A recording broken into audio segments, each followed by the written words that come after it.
Welcome to the Inside Texas Football YouTube channel powered by InsideTexas.com. It is another edition of Wednesday Night Live. We've got Eric Naleen, Justin Wells, and Drew Kelson, as always, on our Wednesday night. We got a lot of stuff going on. Team info as Texas is halfway through spring practices, through their allotment of spring practices. Recruiting intel as April 6th, this Saturday, is shaping up to be a huge weekend. And then a little bit of everything. We'll also take your questions, so get your comments in. We'd love to answer them here during our just under an hour with everybody. So, Eric, you and I talked earlier. We posted some good intel on practice on this channel earlier. Hope everybody likes it. But what are some of the big takeaways you've gotten from just catching up with sources over the past few days?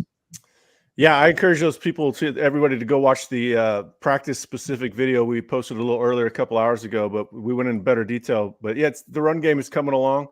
At the same time, the defensive line, outside of not the edges, but the defensive tackles are trying to find their footings. They've got gigantic shoes to replace with Tavondre Sweat and Byron Murphy, and then new linebackers. The linebackers are still learning the proper run fits, even so some of those guys have experience. Obviously, Anthony Hill's in a different position right now. So the story of spring right now is the Texas run game, and really Quinn Ewers' composure and confidence and increasing comfort leading the team in the run game. The run game versus the defensive tackles and the linebackers are really the story that I'm paying the closest attention to, and what we'll be hunting information for after the scrimmage on Saturday. Justin, covering recruiting, looking at all the top prospects and the stars worth of talent that are coming into Austin. Do you remember anything like this as far as just a spring practice? We know guys have kind of come in at their own leisure for spring practices. They've had tentpole events in the forms of camps, junior days, and summer visit days, I guess to say. But do you remember anything like this that we're going to have for this scrimmage? Not even the spring game, but scrimmage on Saturday. It'd be hard to think about, but I mean, they always bring in guys for these scrimmages. They always bring in guys because it's an opportunity, one, for them to see the players, two, for the players to see practice, see a scrimmage, kind of see things up close. And so, I mean, Texas, they have all the momentum coming off 2023. And the way you maximize that is you have as many events as possible. And so if you've got a Saturday scrimmage, turn it into a recruiting event where you host 15 or 20 kids that are, highly rated, highly recruited guys. Any opportunity to get these guys back on campus. For an example, KJ Lacey, he was just at Auburn. So it's not a bad idea to get him back on campus. Zion Williams, he's been to LSU twice since he's been to Texas. Getting him back in April, I think, is a strong data point. And so I wouldn't say I don't know if I've seen this many before, but kids, they come to these things all the time. I just think this specific one is a handful of your higher rated elite guys. It has a 2006 junior day vibe to it, but not near as many players. Get your questions in. We'd love to answer any questions you'll have about recruiting, the latest from team and from the practices. And Drew, one of the questions that we got over on Inside Texas, the members only message board, comes from a friend of ours, Dak the dog. He goes, I'm curious to what level former players hate rivals compared to fans. I'm sure most of them have standard disdain, but I suspect it's nowhere near the level of hatred that fans build up. And, when thinking about the game of football, that's just a collision sport, a constant battle. I know it's great to get charged up maybe on a down-to-down basis, but does seeing, in Texas case, seeing maroon or seeing crimson on the other side of the field charge you up a little bit more than maybe seeing Baylor green and gold or anything like that? As an existing player, no, it's not even close. The players have no idea. We didn't have any idea. Even these players today, they have no idea as an existing player how much hate there is in that stadium. It wasn't until I wasn't a player and I went to Texas OU and experienced it for myself. All the years of my mom telling me, like, I hate OU, I hate OU. And I was like, I mean, I just got, how do you know you hate OU? I mean, I've been on campus 2 years. You've gone to 2 games. They're fans. That was it. And so it's their fans. And when there's mutual hate, I mean, it's just easy to do. So as a former player, I hate them as much as all of y'all now. I think people forget I'm a fan now. Like I'm not playing anymore. I can't put on pads. I can't take this hate and bottle it up and go take it to the field. So I'm with you. I have to let it out in other ways. The one thing I will say is a little bit different is I still respect the players. I mean, every player at every college campus across the country, I know the work that goes into it. I know what these guys sacrifice. I know how much work goes into the coaches. So I hate them. I really, really, really do. But there's a certain level of respect that you just take into it.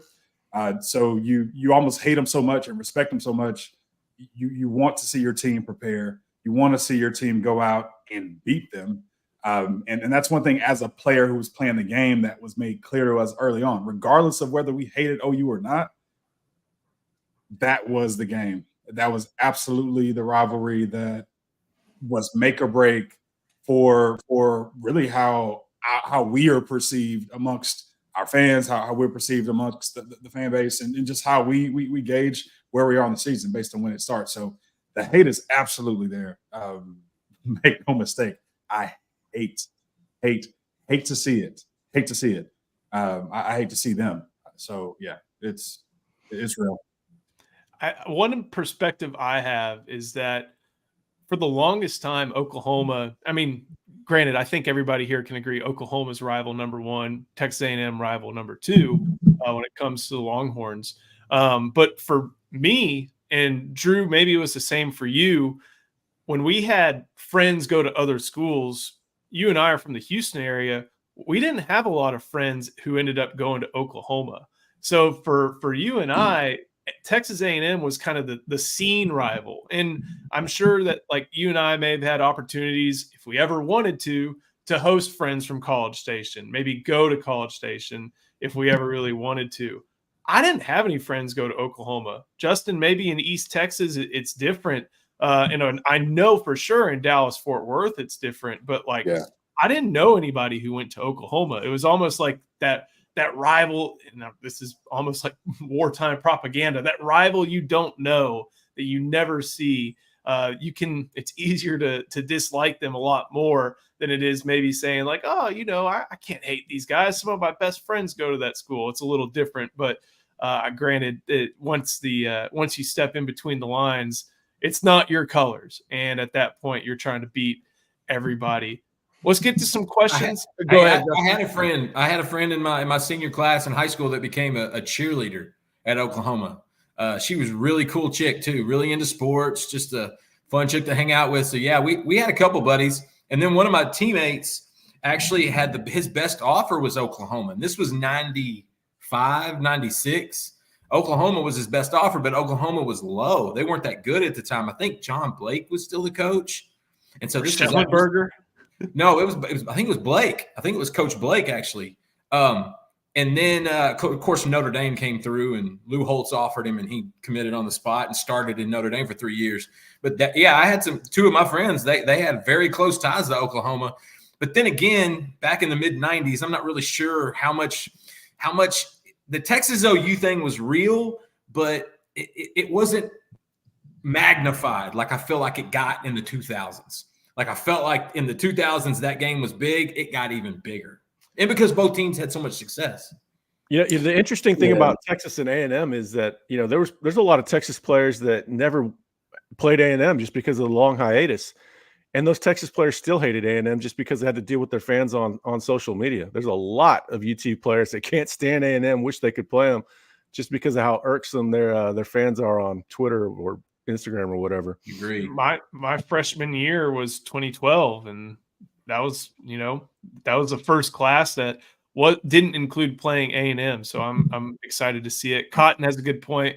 once you're against us, you're against us. There's no going back. Our buddy LP, being from Waco, make no mistake, the whole of Baylor totally hates Texas. They're not going to be able to manifest that much anymore. This one grew up in Plano, graduated with 1,000 people, which I don't know how long ago that was, considering how big we know Plano, all those high schools are. 0 went to OU, that's a little surprising to me, but it speaks, the whole Metroplex goes all over the place. But let's get to some questions. I do like this one from Chris Bennett. It does lead into some of the stuff, Eric, that you and I touched on when it comes to the way that the edge position has succeeded pretty often during spring football. Who leads the team in sacks and with what number? And I will look up who led the team in sacks this past year while you give your answer. Yeah, I'm pretty sure it's gonna be Trey Moore if he stays healthy. I'm not sure he's gonna come off the field a whole lot. He could play Buck, he could play Sam. What number? I don't know, man. I need to hear more about scrimmages and how well he's getting around the corner on these bigger tackles. We know he's a good player. He's holding up well, even against the run. I think he's going to be a double-digit sacker, but it's also they're going to play a lot of games this season. We don't even know how many games they're going to play. It's most likely going to be a lot more than 12. So I'll say 11, maybe. I'll say 11. He had 13.5, 14 last year. I know it's lesser competition, but he's a proven sack artist. If they were still in the Big 12, I'd say 10 is easy. That would be the baseline. But going to the SEC, he's going to face some bigger boys on that outside. Yeah, no doubt. So the team leader last year was Ethan Burke with 5.5. Yeah, 5.5. After that, Hill had 5. Anthony Hill had 5, and then Byron Murphy had 5, which you're probably not going to have that 5 in the middle there. Looking at Trey Moore last year, he had 14 in the American Conference, and that was in 12 games for them, because I think he didn't, obviously he entered the portal and went through his process. Trey Moore, I'll give him double digits. I like that as well. I think he can get there, especially if it goes as far as Texas. If Texas goes as far as we think they will. Drew, who do you have for this question? It's hard not to go Trey Moore, but I do think Ethan Burke improves this year. I'm not ruling out. I mean, he won't be the team leader, but I am not ruling out Alfred Collins on at least matching that 5 number for that we saw last year from interiors. I don't know why. It's just I keep visualizing what he's capable of, and I have to think this is the year that'll be the year. And as we start putting more pressure on the exterior, or on the edges of the line of scrimmage, maybe that opens up some opportunities for him and his athleticism, and just for him to get after people. So I don't know, but it's hard to not go with Trey Moore, just considering his tools. Everything in his bag is lethal, so he can get to the quarterback. Yeah, it's going to be interesting with Burke, because he's going to probably be the jack on passing downs, I'd imagine, replacing Sorrell. I don't think Barron's going to like that too much, but yeah, they got a lot of guys that can at least get 5 or 6 sacks, more so than they've had in the past. We've got another great question from Football Junkie. Thank you for the super chat. How many defensive tackles do we take in the portal? Rumor going around that we could take 2 or 3. Could be a huge concern. Well, first off, they have to get below 85. They're at 89 right now, but that's not going to be a concern at all. Second thing, those defensive tackles, those starter caliber defensive tackles or rotation caliber, they got to jump in. If 2, 3, 4 of those guys jump in, you can be – Eric, I think you can rest assured that Texas is going to be very interested pretty much off the bat.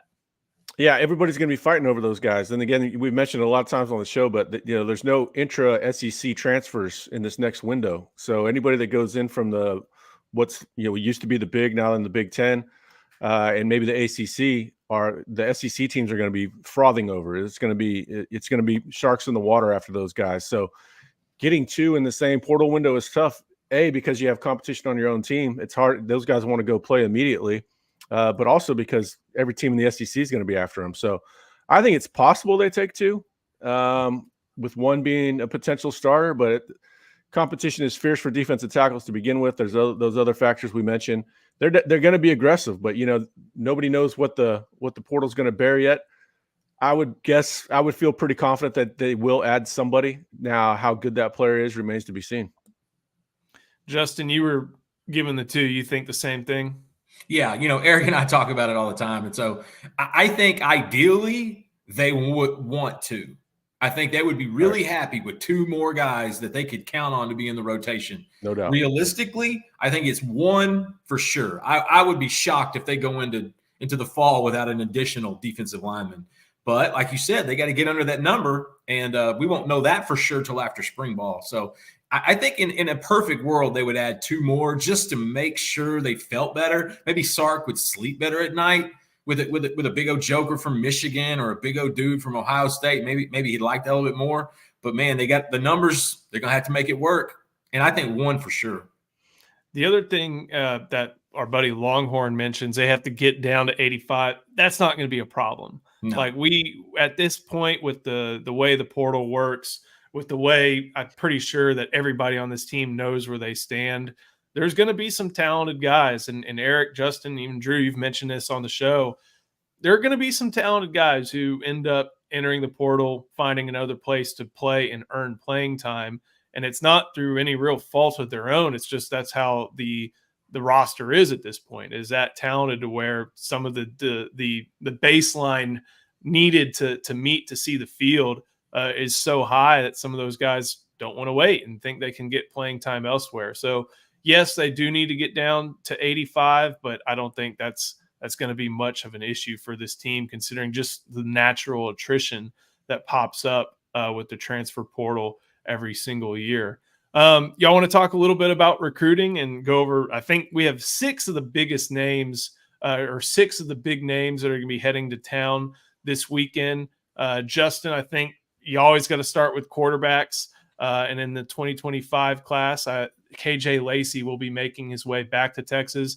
Like you mentioned, he just saw Auburn, but he keeps saying the right things despite those visits elsewhere. Only has an official visit scheduled to Texas, is going to be back in 2 weeks after this upcoming visit. How important is this for Texas, for Sarkisian, for AJ Milwee when it comes to keeping Lacey in the fold? How important will this visit be? Actually, I think it's more important that he's going to be on campus at the same time as Decorian Moore and Khalid Lockett. I think that's more important. Lacey's been to Austin so much, and yeah, he's taken a few trips to other places, but like you said, he's remained steady really, really well. I think he wants to be a part of Texas. I think he loves Sark and AJ, and he understands, I'd like to follow Arch Manning or potentially Trey Owens. And so it's not just, I think it's always important when you get your quarterback commit on campus, especially when he's taking other visits. But honestly, I think it's the time that he's coming in that's more important. When he's got the two main guys that he may be able to throw to, when he gets to Austin potentially in 2025, and that's Decorian Moore and Khalid. Like I think those guys mingling and talking and interacting with each other is as valuable as any of them coming individually. Eric, we saw he ended up earning an invite to the Elite 11 finals from coming and performing at the Elite 11 regional in Austin. Saw a Texas practice the next day. We always say follow the visits. He keeps visiting Texas more and more compared to other schools. How do you view KJ Lacey in this class at the current juncture? Yeah, I'm not too worried about it. Like you said, he's doing all the right things. I think he committed for the right reasons, and when you commit for the right reasons, you tend to stay committed. Yeah. At the same time, I don't really fault him for keeping his options at least somewhat open, just for how crazy the coaching carousel can be, and how we don't know what's going to happen in December. Sark wins a national championship, and he goes and coaches, I don't know, the Dallas Cowboys. So, you're just going to keep your options open. There's 3% chance that anything happens. Well, there's only 3% chance that he'll flip. There's two wide receivers I'd heard that he's kind of been in contact with. Decorian Moore and Jamie French is the other. Last we heard, Jamie French was going to be there this weekend as well, one of the top wide receivers in the country, with Decorian Moore, Kelshawn Johnson, and Khalid Lockett. So I think Justin makes a very astute point there that, quit worrying about playing defense and keeping him. Worry about putting him on offense and recruiting for you. I think we should look at the bright side, and I think Justin made a good point there. What about the we'll get to the spring game visitors later, because there's another quarterback visiting for the spring game. We wrote about that on Inside Texas last week. But we'll get to that when it gets here because we got more important visitors, including Jordan Davison. And Justin, this is one that has taken, I don't want to say twists and turns, but some of the factors that are involved in this recruitment have definitely changed, and it has to do with the spinning of the assistant coaching carousel at some other schools. Yeah, with Jordan Davison, he was, I think Ohio State was always kind of his second school. I mean, I know he liked Oregon. We know he liked USC. But Texas and Ohio State were the two teams that he would mention the most when you catch up with him. And you got to understand, he's been building with Choice for over almost 2 years now. And so those two guys, that was the main thing I got from catching up with him last night was he's the most consistent coach I've got recruiting me. And I think that's big. I think the buzz, the post-visit high kind of hit Davison a little bit when he went to Ohio State, went to Michigan. And then he finds out the Oregon coach that he always liked is now going to be in Columbus. So that, it feels right. Oh, that must be fate. And then he's going to come back to Austin and remember and remind himself why he loves Texas.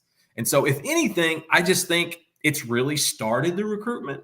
I think Texas has been the leader for a while. I think they laid the early foundation and did everything Tashard Choice usually does when you're talking about running back recruiting, building a relationship, getting close and closing. I mean, that's just what he does. But the fact that Davison went through all these other trips was good because he needs to see the other side of it. So he can know when he does make that call, he'll be zeroed in.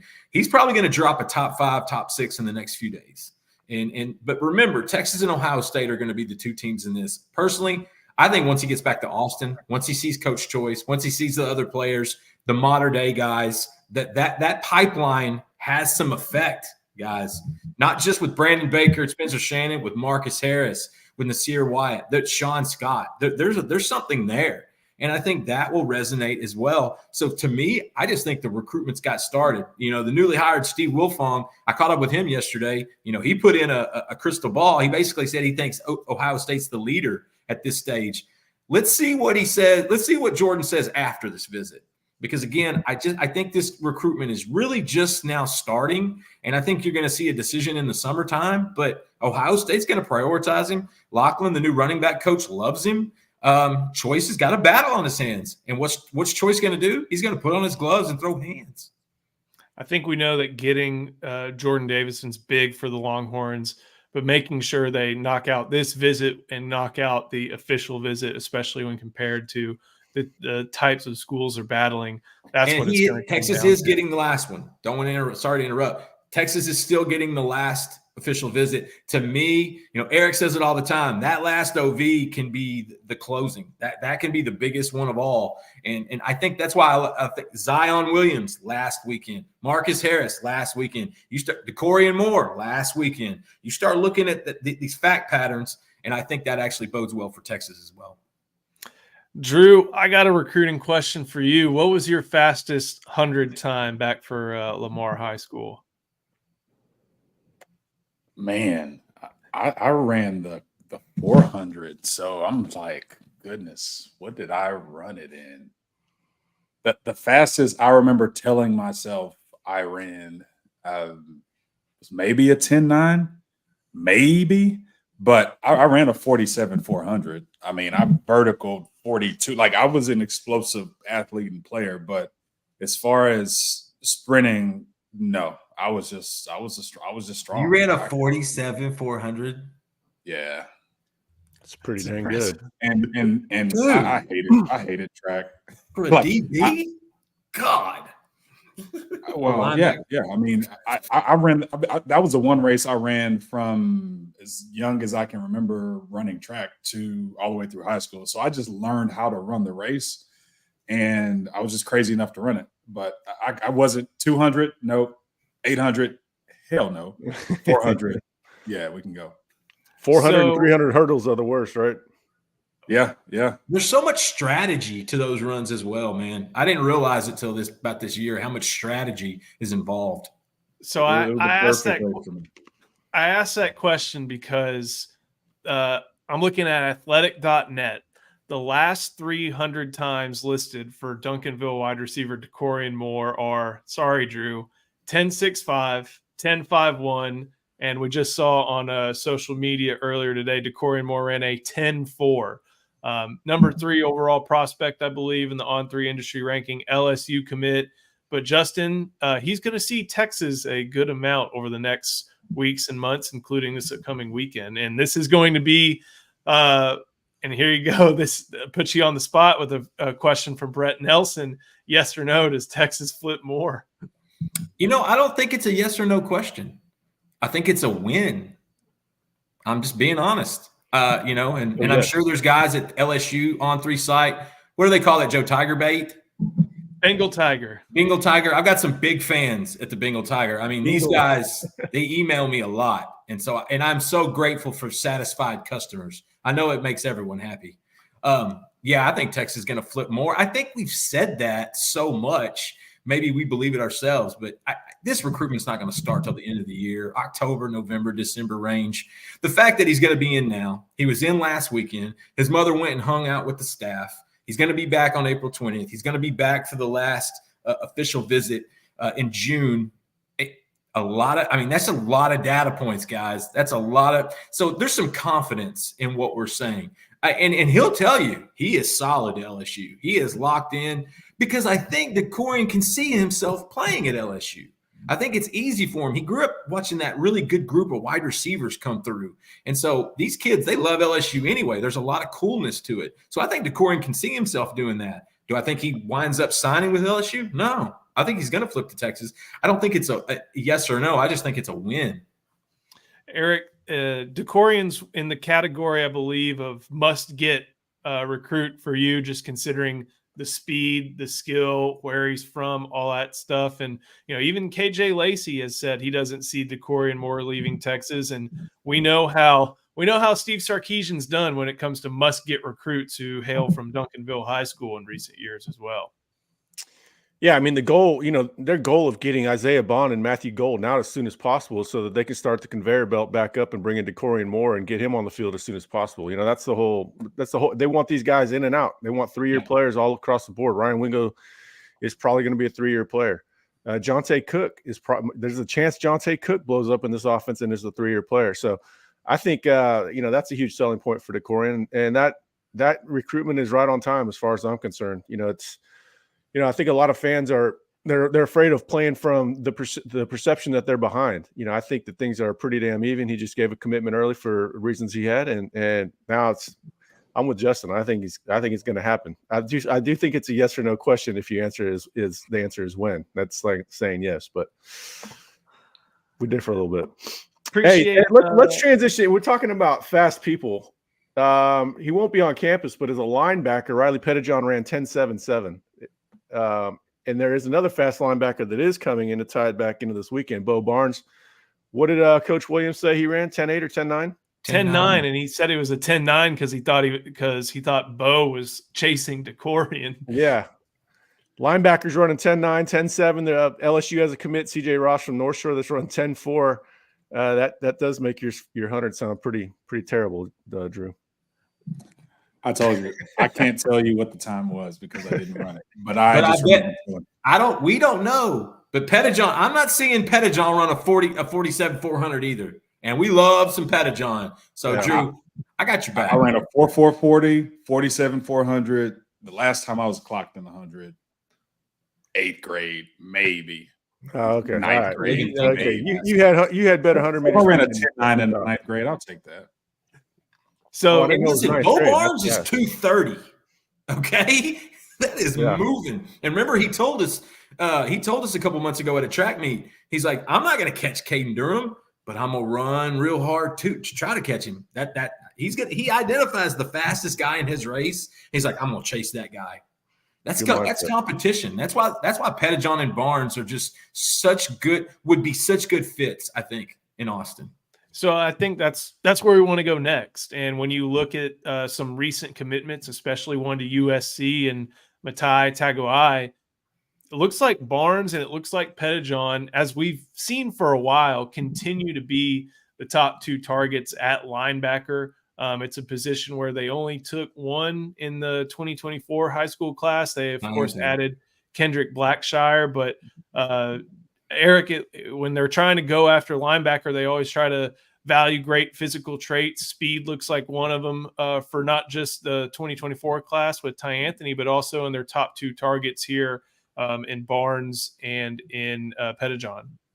Yeah, I mean, I think they're going to get both those guys. Feel confident. I don't think I have a RPM in, but I think Justin and Coach Dub do, and I agree wholeheartedly with those. So, yeah, I mean, that's a good tandem. That's a lot of raw materials to work with. I think Bo is maybe a little more raw than Pettijohn, but he's got significant upside. So, yeah, I think Johnny Nanson's going to recruit well this cycle. We'll see. But Ty Anthony Smith, I know everybody wants as much team news as they can get. He's looking like a future stud. He's got to get bigger. But he's already put on some muscle. Texas football released a video yesterday about nutrition. It's on Twitter. I saw he was one of the guys eating a lot. It was funny because somebody I talked to said that you could tell that kid's putting in time to work. It's a lot of work to get big. A lot of people don't understand because eating is fun. But these guys have to eat beyond their comfort zone a lot of times to put on muscle. And he's doing what it takes to add weight as fast as he can in the right way. And of note, I was in Jasper last night, and so I got to catch up with Ty Anthony Smith's, head football coach, and we talked for a while. And he keeps in contact with Ty Anthony, and we talked about his recruitment and how Jeff Choate nailed it towards the end, and how Jasper is pretty A&M friendly. And they were able to come in and get him. And I asked Kiati, I said, how much does Ty Anthony tell you? How much is he, recruiting you, the 2025 tight end?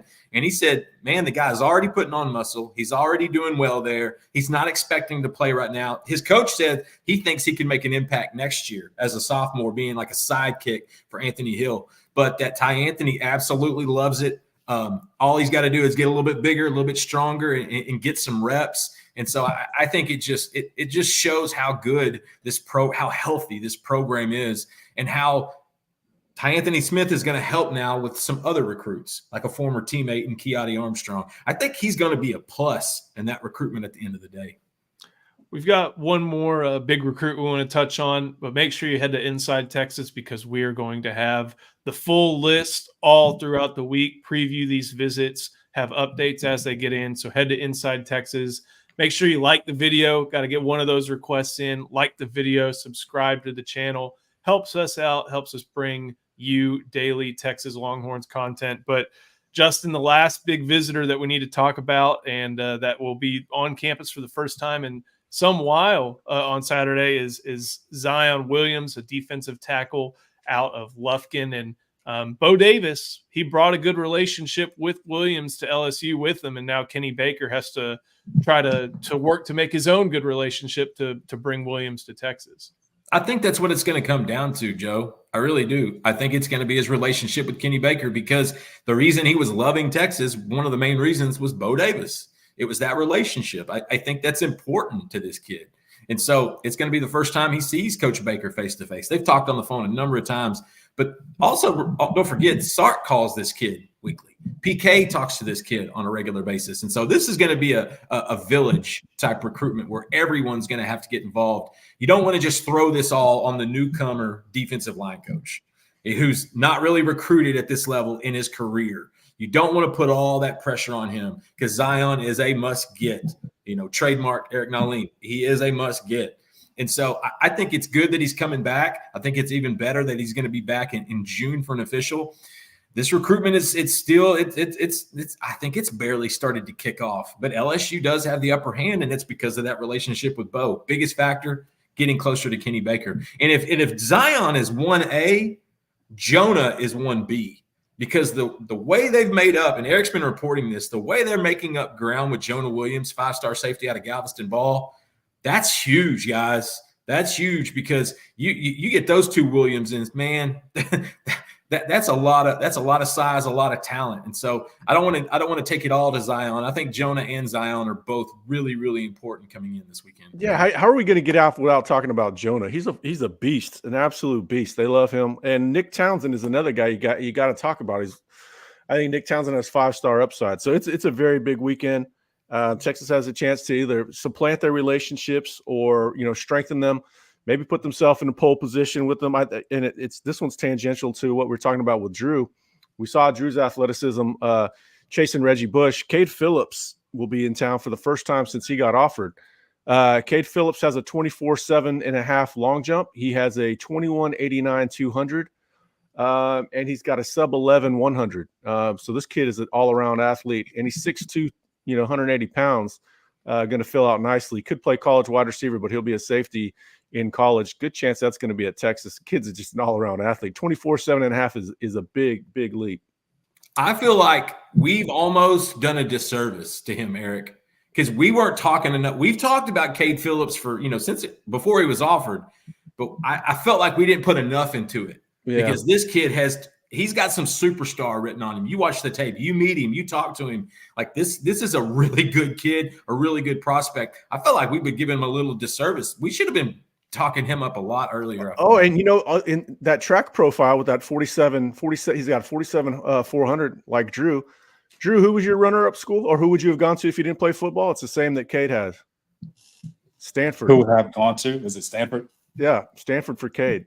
Nerd. I know you like Stanford quite a bit too. So nerd. I committed early. It wouldn't have ended up 1-2 with Stanford. It probably would have been. It would have had to have been somewhere else. But Stanford was definitely. You said you like Stanford. Maybe you're just trying to sound all smart. We were in a debate at the time. Well, Eric, I could have gone to Stanford.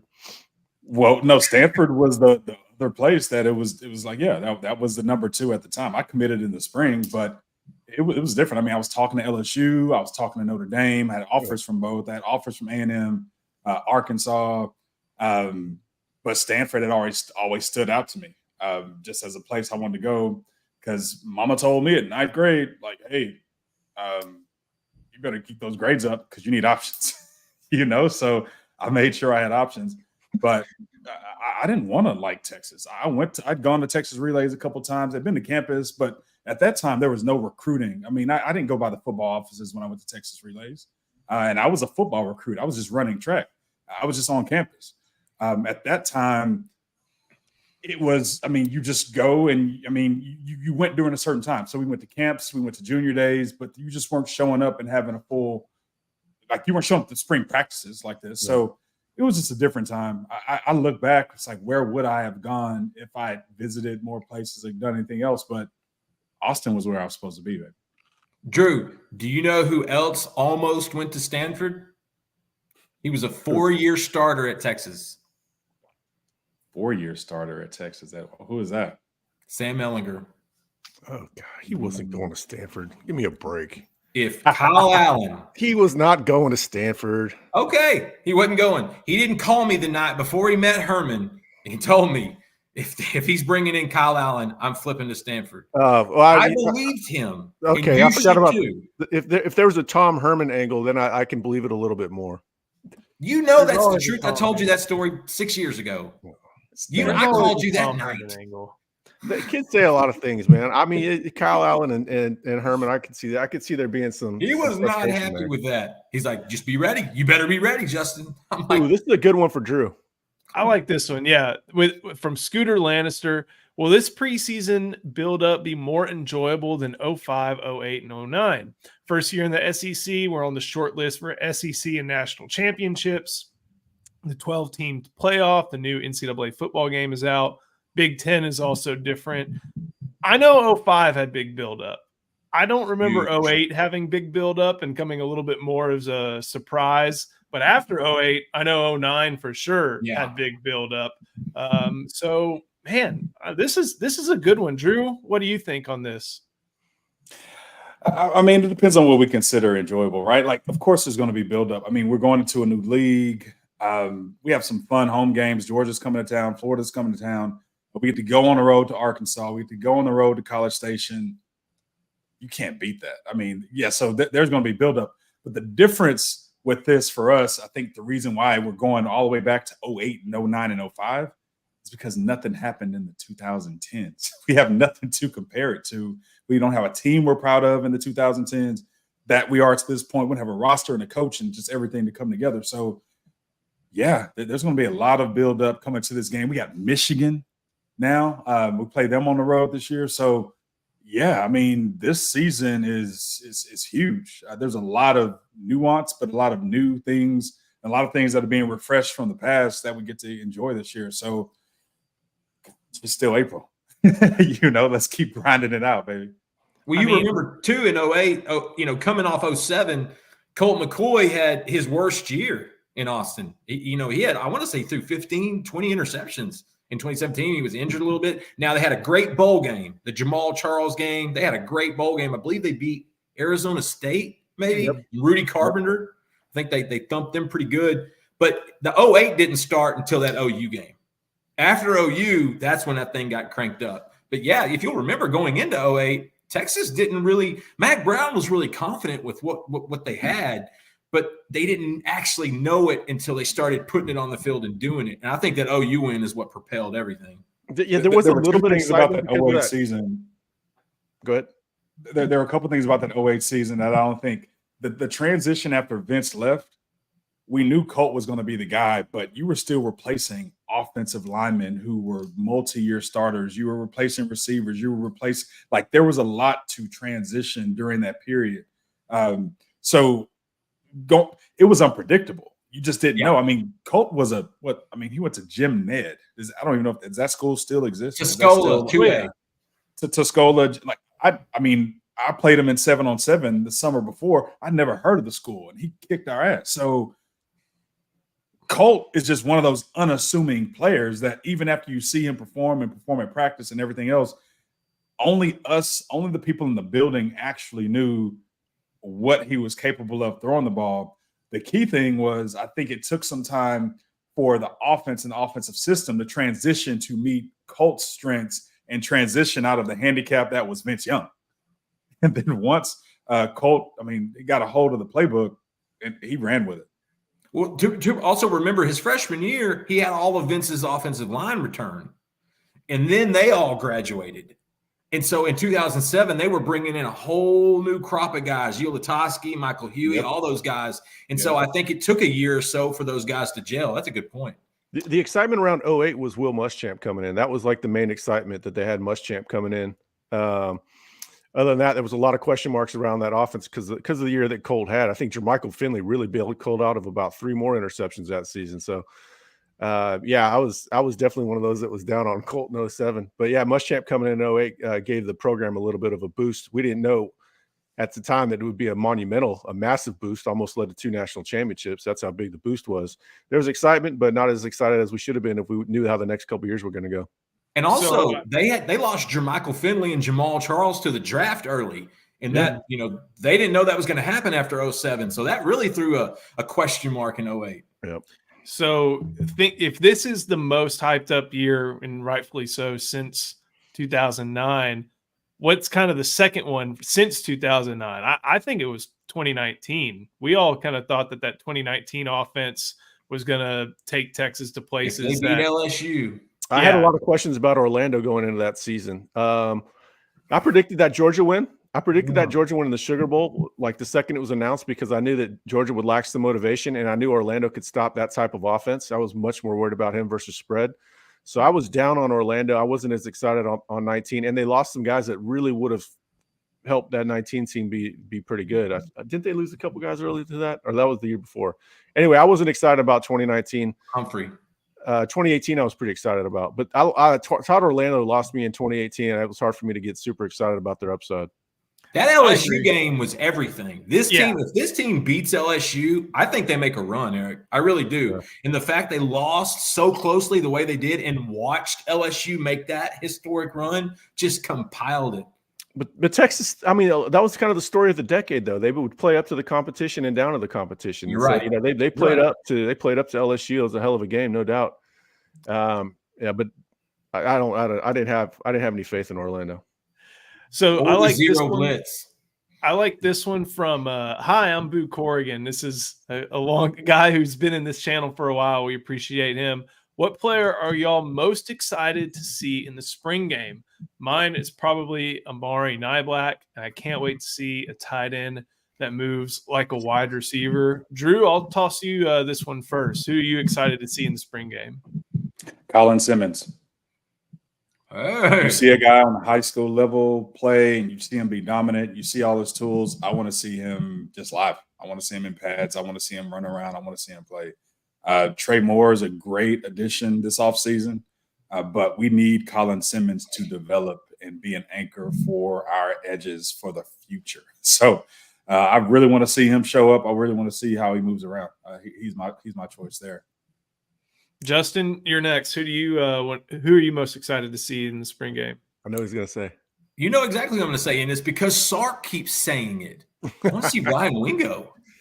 I want to see numero. I want to see number 5, man. This dude, listen, Sark never talks about freshmen. I think it took him till October to talk about Anthony Hill last year.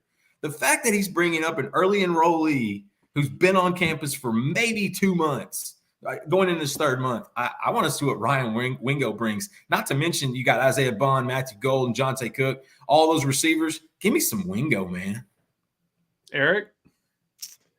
I'm with Justin, but I'm glad you went with him because then I had to think of somebody else because I wasn't going to take Wingo from Justin since he knew him so well during that recruitment. Give me Big Cam Williams at right tackle. How about that? Replacing Christian Jones. I'm hearing that he's looking mighty quick on the move out in the screen game, running outside zone. I want to see this from my own eyes. Is he down to 350? I want to put my eyes on him when he's moving. So we'll see. That's probably my guy. But Wingo, those are both excellent. I think Trey Moore deserves a mention as well. All the new guys. Cam's not new, but we haven't really seen him play extended snaps. It's always the new guys that you want to see the most from early on.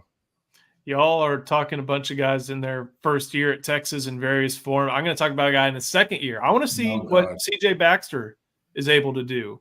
The run game is probably going to be his, or he's going to have a large majority of the snaps. And when you think about spring game play calling, it's not fancy. There's probably not going to be a bunch of motion, maybe some play action, but not a whole lot to tip off future opposing defenses. Guys are going to be trying to prove themselves in stopping the run. And I think that I want to see CJ Baxter not only run decisively, but show off some of those 5-star traits that we saw when he was at Edgewater High School in the Orlando area. So that's mine. And I have pretty good faith that he'll be able to do it, but a little bit different in that it's a guy who's returning, has already kind of earned the coach's trust in a certain sense after earning the starting nod during his first 2 games last year, but still has a lot more to prove, I feel like, here in his 2nd season, especially with Jaden Blue and some other really talented backs behind him. I've got something else that we all want to see. We want to see as many of you up at Posse East with us after the spring game. Come hang out. I'll buy you a burger, buy you a beer. Come hang out with Inside Texas up at Posse East, real close to campus. That's always going to be a lot of fun. We're probably about to get out of here, just under an hour here on the Wednesday Night Live. Please like this video, subscribe to the channel, helps us bring a bunch of great content your way. Head to InsideTexas.com. You can get 1 month of access for just $1. That'll take you through the transfer portal window, through the spring game, through practices, through so many different visits. It'll get you right on the cusp of official visit season. You're not going to want to miss that. Should be a lot of fun, and we can't wait to dish it out over on Inside Texas like we always do. So, Eric, Justin, Drew, thank you so much. We'll see you next time on the Inside Texas Football YouTube channel, powered by InsideTexas.com.